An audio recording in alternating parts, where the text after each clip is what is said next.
teman-teman, kembali lagi bersama saya di channel Study with Afif. Kali ini kita akan melanjutkan sebuah playlist Debian 11 ya. Sebelum kita lanjut mengenai eh, menginstal sebuah tools maupun web frameworknya JavaScript ya, kita taruh ke part yang selanjutnya.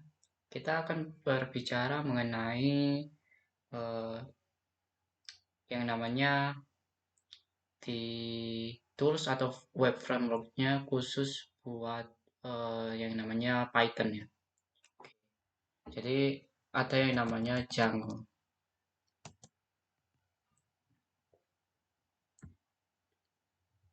dan juga beberapa kayak TensorFlow. Ini cuma pengenalan aja, gak semuanya saya praktek dengan studi kasus. Ada juga OpenCV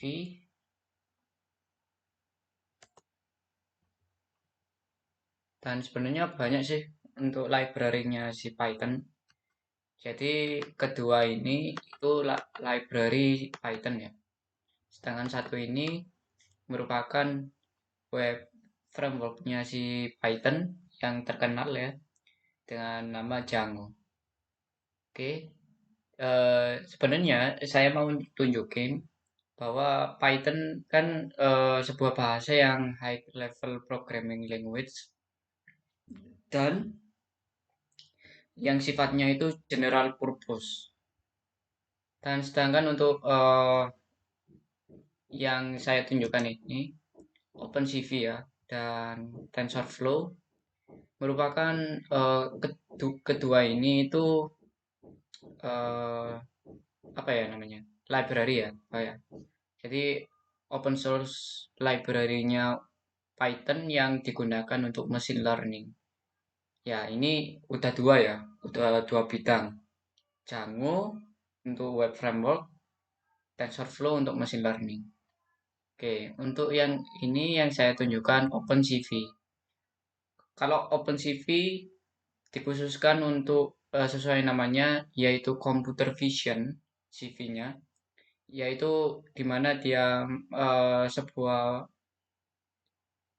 tools pendukung Python agar dia menampilkan sebuah grafik. Jadi fungsinya itu kayak komputer bisa menganalisa sebuah gambar di dalam kamera itu. Yaitu ada yang namanya OpenCV ini. Terus ada juga yang namanya ini NumPy. Banyak kalau library ya. Oh, terus ini apa lagi? Keras ya. Oke. Nah, di sini NumPy sebenarnya itu eh, sama seperti TensorFlow sama OpenCV, sama-sama library. Sedangkan untuk NumPy digunakan untuk eh, sebuah menghitung ya. Dia itu kayak matematiknya Python, tapi dia itu digunakan untuk apa ya? Dia itu bekerja untuk array. Jadi ketika kita mengambil sebuah data, terus data itu kan sifatnya itu apa ya? Ya ada yang namanya data structure. Nah, itu ada yang namanya array gitu. Nah, itu dia itu fungsinya itu mempermudah kita ya toolsnya dengan menggunakan library ini. Nah, itu mengapa kebanyakan eh, pemrograman atau programmer itu menggunakan Python untuk beberapa fungsional ya untuk machine learning, terus computer vision tadi, dan untuk ini ya NumPy untuk apa namanya matematik ya fungsi matematiknya gitu ya. Terus ada lagi ini Keras ya. Keras ini 11-12-nya si TensorFlow. Nah, cuma perbedaannya itu eh kalau Keras sama TensorFlow sama-sama ke arah machine learning atau deep learning ya. Itu kalau Keras dia Python library Python yang fungsinya untuk artificial neural network. Jadi ada yang istilahnya neural network gitu. Oke. Banyak sih sebenarnya. Terus ada lagi scikit-learn. Ini eh, jarang juga sih, tapi banyak sih yang make ya. Scikit-learn library, tapi saya kurang tahu. Oh ya, ini kalau teman-teman pernah dengar sebuah di yang namanya AI ya. AI itu memiliki tiga domain. Mana ya, ada notepad enggak? Pet, oi,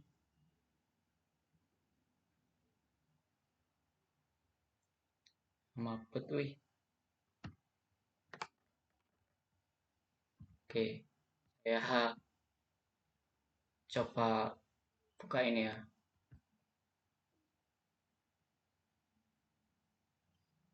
Misal aja, ini ada PyTorch. Jadi PyTorch itu aplikasi untuk kegunaannya sama kayak Anaconda. Kalau teman-teman tahu Anaconda ini ya, sebuah virtual environment-nya untuk mendukung machine learning sama fungsinya. Nah, ini nah, AI itu memiliki tiga domain, yaitu yang namanya eh, structure data ya. Kalau nggak salah gini. Terus NLP sama computer vision. Di di mana ketiga ini dikatakan dengan AI yang NLP untuk si perangkat atau perangkat keras ya mengetahui bahasa manusia itu NLP, itu singkatan dari Natural Language Protocol. Sedangkan untuk computer vision ya tadi saya udah jelaskan ya. Dan ini structure data namanya apa gitu lupa aku. Biasanya biasanya NLP itu menggunakan apa ya? Library NLP Python. Kalau nggak salah namanya NTK ya, NTK. Nah, ini. Oh, ada yang namanya Core LN. Oke, di samping itu kita ke sampingan dulu ya. Terus ada lagi yang namanya Matplotlib. Matplotlib sendiri library pendukung untuk apa namanya? Menampilkan sebuah visualisasi data gitu ya. Modelnya itu kayak grafik. Misal ada datanya dalam program Python itu kita mau mendata sebuah hitungan apa ya, misal penjualan per tahun gitu. Nanti kalau kita kasih library Matplotlib nanti ada grafiknya gitu, ada yang naik, turun gitu. Atau diagram batang atau eh, grafik apa kita bisa custom sendiri di sana. Terus NLP. Kalau NLP saya kurang mendalami sih. Kebanyakan di computer vision ya, menggunakan OpenCV sama TensorFlow. Dan juga ada yang namanya Pandas. Kalau Pandas ini biasanya dicampur dengan library NumPy tadi. Dia itu fungsinya untuk manipulasi data dan analisis. Ketika data source-nya itu berupa .csv ya, berupa data sheet ya dari Excel, kita bisa kelola data mentah itu menjadi apa gitu. Itu dengan menggunakan Pandas. Oke, kalau mengenai Python sangat banyak sekali ya. Sampai sampai sampai durasinya ini eh, berkurang nah. Oke, kita fokus ke Django. Teman-teman perlu siapin dulu Debian clone-nya, dan juga teman-teman harus udah install Python-nya. Kalau belum, lihat di video sebelumnya. Oke. Nah, itu kita install yang pertama-tama ekstensi Python 3 dengan virtual environment ya. Oke, kita install.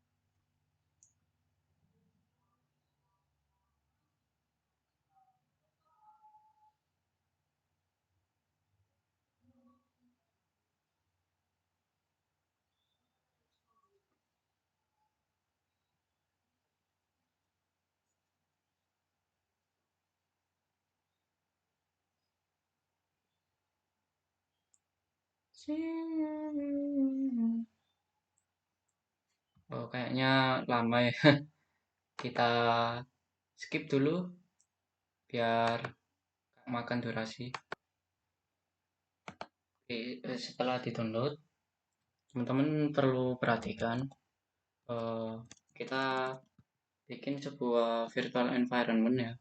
Jadi Python sendiri memiliki fungsi ya, memiliki perbedaan di antara lainnya itu memiliki virtual environment sendiri, virtual env, vnv.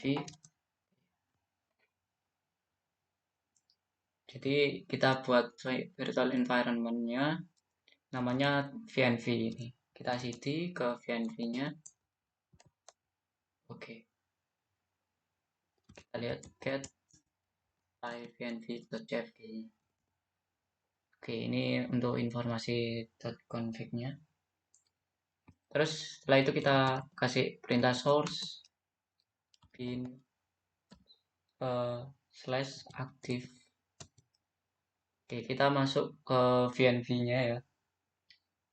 Setelah itu kita bisa install sebuah library yang saya katakan tadi kayak gitu. Nah, Django kita bisa install lewat package manajernya si Python. Jadi setiap bahasa pemrograman memiliki package manager masing-masing. Untuk teman-teman yang masih belum paham dan belum tahu dan atau penasaran ya, nanti di akhir video atau di video selanjutnya saya akan menjelaskan. Oke, setelah itu kita kasih pip install Django sama dengan 3.2. Kita install versi 3.2 ya. Oke, kita tunggu.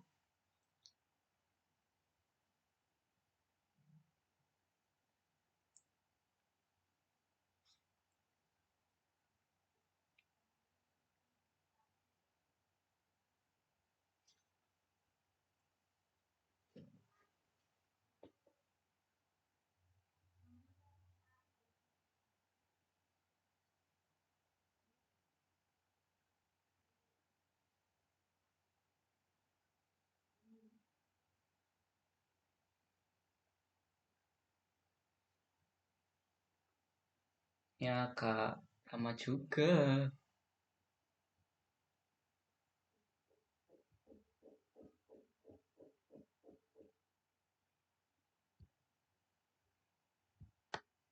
Oke, instalasinya udah selesai di sini. Setelah itu kita cek ya, Django admin version. Kita lihat versinya. Oke, versi 3.2. Setelah itu kita keluar dari VNV-nya atau virtual environment-nya dengan deaktif. kita udah keluar ya dari virtual environment. Selanjutnya kita buat test projectnya. Kita full screen dulu di sini. Oke, setelah itu cd VNV lagi. Oh, udah ya. Kita udah masuk. Kita masuk ke virtual environment-nya lagi. Terus kita bikin di sini Dango admin art project ya. Kita kasih nama apa ya? Web belajar gitu ya. Oke, enter. Oke, otomatis dia bikin ya. Kita bisa ls di sini. Terus kita cd belajarnya. Setelah itu kita lihat filenya. By default ada apa ini? Web belajar. Oh, ini bawahannya. Ataupun cat manage.py. Itu apa namanya? Bawaannya dari si Django-nya. Nah, itu kita udah cd ya. Terus kita konfigurasi database-nya dengan perintah Python manage.py kita migrate. Wait.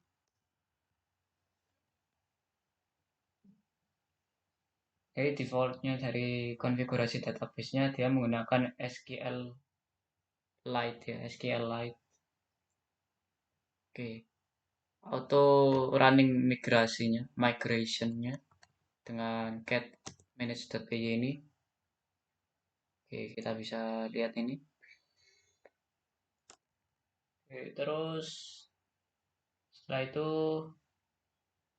kita bikin admin usernya dari Python manage.py create super user. Terus username-nya kita kasih nama ya, nama saya aja. Email address-nya ya custom aja.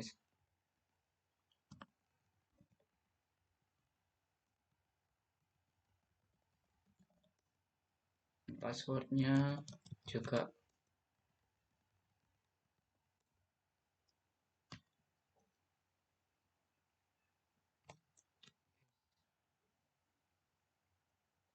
setelah itu baru kita apa namanya setting ya di setting kita nano setting.py di web dulu baru setting.py kita konfigurasi yang allowed host ya, ini kita kasih tanda bintang ya di sini, tanda kutip 2 bintang, jadi allowed host untuk semua gitu. Nah, itu kita save,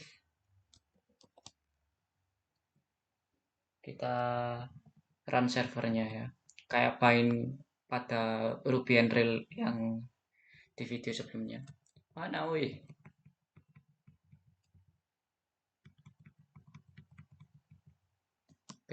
Manage PY ini run server ke 0000, portnya kita kasih 8000 aja ya. Oke, kita tunggu.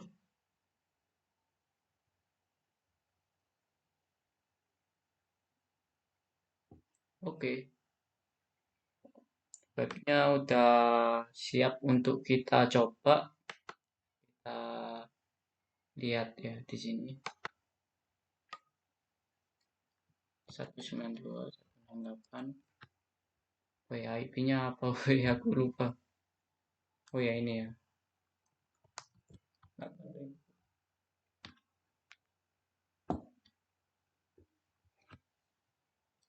Bentar.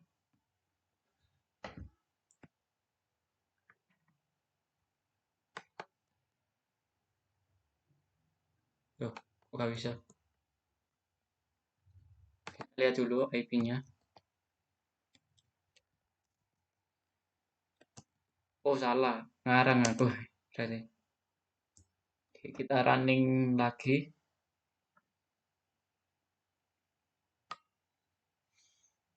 43.210 seharusnya.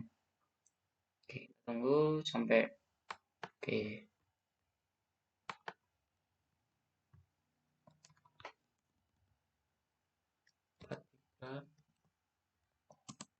43.210. Oke, the install worked successfully. Oke, ini untuk tampilan Django-nya ya. Kalau teman-teman lihat ya, kayak gini.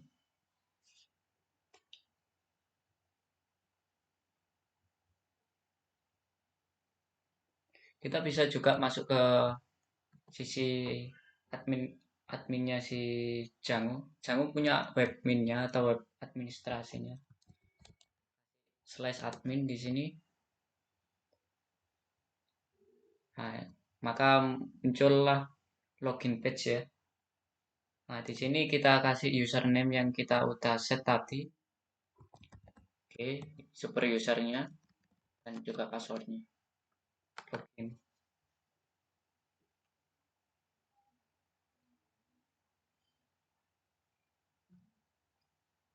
Jadi di sini kita bisa bikin sebuah user lagi di sini dan juga lihat grupnya. Kita lihat yang view site. Oh, kita kembali lagi ke halaman utamanya, dashboardnya. Oke,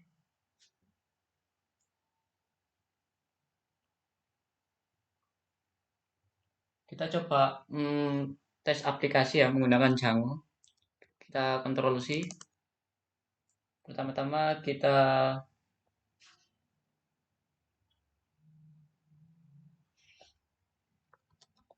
apa namanya? Python manage.py start ada. Oh, kita bikin sendiri startup application ya. Namanya tes.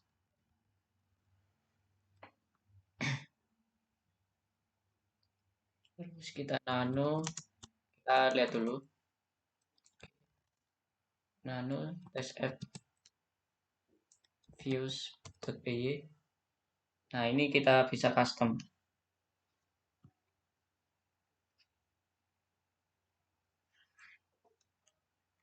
Saya pause dulu videonya.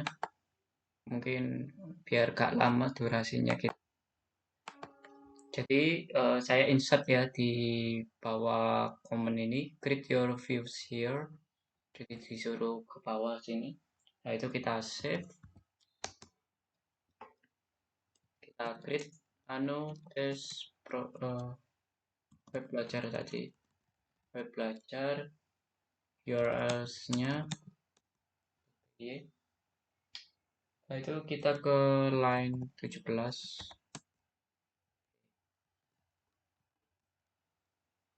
Nah ini ya, kita tambahin importnya include. Nah itu URL patternnya kita tambahin ya, path-nya.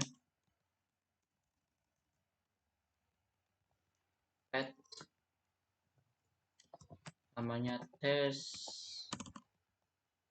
app. Nanti masuk ke slash test app, nanti masuk ke test app-nya gitu maksudnya. Terus include test app dot URLs koma. Oke, setelah itu kita save. Setelah save kita masih konfigurasi ke test app, URL-nya test app-nya ya.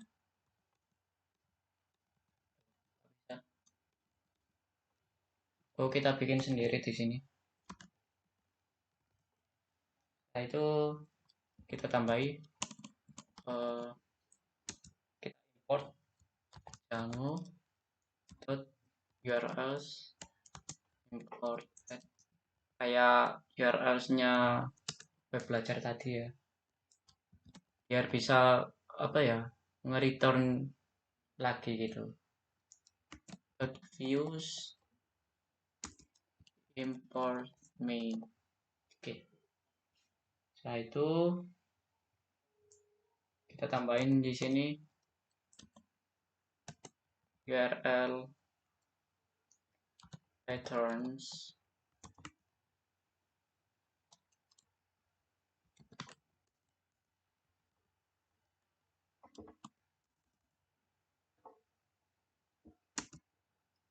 terus kita kasih path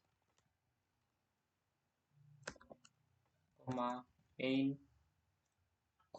name sama dengan titik tanda petik home. Oke, setelah itu kita save, kita masuk ke settingnya web belajar. Di sini kita ke line 33, kita cari yang bawah sendiri, kita tambahin